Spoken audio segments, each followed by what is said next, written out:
안녕하세요. 조직은 효율을, 사람은 의미를 찾는다. 그 사이의 전환을 설계하는 쉽스튜디오의 라니입니다. 지난 북살롱에서는 좋은 문화가 왜 보상에서 무너지는지를 살펴봤습니다. 그리고 우리는 이런 질문을 남겼습니다. 우리는 지금 어떤 행동을 강화하고 있는가? 오늘 9번째 북살롱은 이 질문을 한 단계 더 밀어봅니다. 왜 조직에서는 지표가 항상 관리 도구를 넘어서 게임의 규칙이 되어버릴까요? 문제 제기. 지표는 언제부터 목적이 되었는가? 지표는 원래 복잡한 현실을 단순화하고 의사결정을 돕기 위해 만들어졌습니다. 하지만 조직 안에서 지표는 종종 목적이 됩니다. 사람들의 질문은 조용히 바뀝니다. 이 일이 중요한가?에서 이게 지표에 잡히는가?로요. 이 순간 지표는 판단을 돕는 도구가 아니라 판단을 대신하는 기준이 됩니다. 오늘의 책 소개. 오늘 함께 볼 2권의 책은 이 현상을 서로 다른 각도에서 설명합니다. 첫 번째 책은 Measure What Matters입니다. 존 도어는 OKR을 통해 조직이 무엇에 집중해야 하는지를 명확히 만드는 방법을 설명합니다. 두 번째 책은 The Metric Society입니다. 슈테판 마우는 숫자와 지표가 사회 전반에서 어떻게 판단을 대체하는 권력이 되었는지를 분석합니다. 이 두 책은 지표를 어떻게 써야 하는가와 지표가 어디까지 가면 위험해지는가를 각각 다른 지점에서 보여줍니다. 첫 번째 책, Measure What Matters. 지표는 원래 무엇을 돕기 위해 존재했는가? Measure What Matters에서 OKR은 목표를 관리하기 위한 도구가 아니라 사람들이 생각하도록 돕는 구조입니다. 목표, Objectives는 방향을 제시하고 핵심 결과, Key Results는 그 방향이 살아있는지를 확인하는 질문입니다.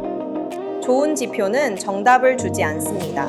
대신 대화를 만듭니다. 지표는 판단을 대신하는 것이 아니라 판단을 촉발하는 장치였습니다.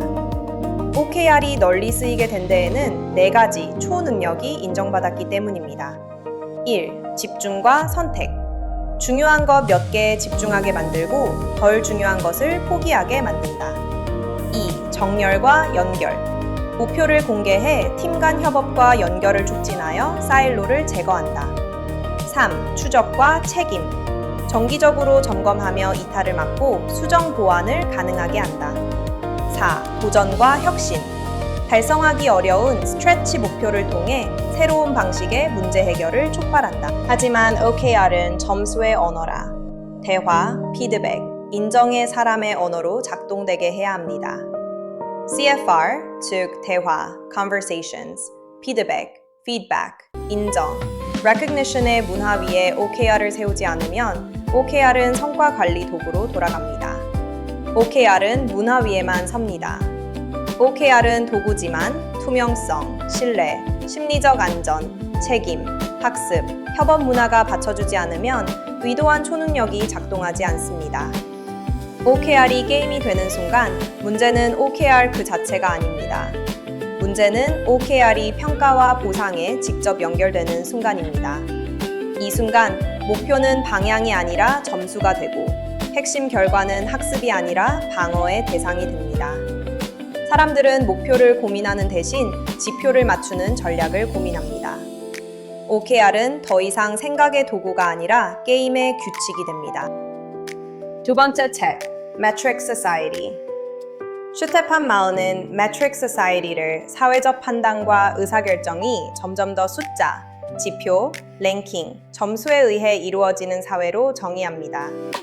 이 사회에서 숫자는 단순한 정보가 아니라 사람과 조직의 행동을 규정하는 기준이 됩니다. 무엇이 중요한지, 무엇이 성공인지, 누가 유능한지에 대한 판단이 정성적 논의가 아니라 측정 가능한 수치로 대체됩니다. 왜 사회는 지표에 의존하게 되었는가? Metric Society는 우연히 생기지 않았습니다. 첫째, 숫자는 객관적이라는 믿음을 줍니다. 의견 충돌 대신 숫자를 제시하면 논쟁을 줄일 수 있다고 여겨집니다. 둘째, 책임을 요구하는 환경이 커졌습니다. 성과를 설명해야 하는 조직은 설명 가능한 숫자를 찾게 됩니다. 셋째, 디지털 기술의 발달로 측정과 비교가 쉬워졌습니다. 측정 가능해진 순간 측정하지 않는 것이 오히려 문제처럼 여겨집니다. 넷째, 시장 논리가 사회 전반으로 확산되었습니다. 비교, 순위, 성과가 모든 영역의 기본 언어가 됩니다. 그 결과 숫자가 권력을 가지게 됩니다. 슈테판 마오가 강조하는 핵심은 숫자가 중립적이지 않다는 점입니다. 지표는 현실을 반영하는 동시에 현실을 재구성합니다. 측정되는 것은 중요해지고 측정되지 않는 것은 사라집니다. 사람들은 지표에 맞는 행동을 학습하고 지표에 잡히지 않는 가치는 점점 뒤로 밀려납니다. 이때 숫자는 설명 도구가 아니라 통제 메커니즘이 됩니다. 세 번째 에피소드. 지표가 판단을 대체할 때 벌어지는 일.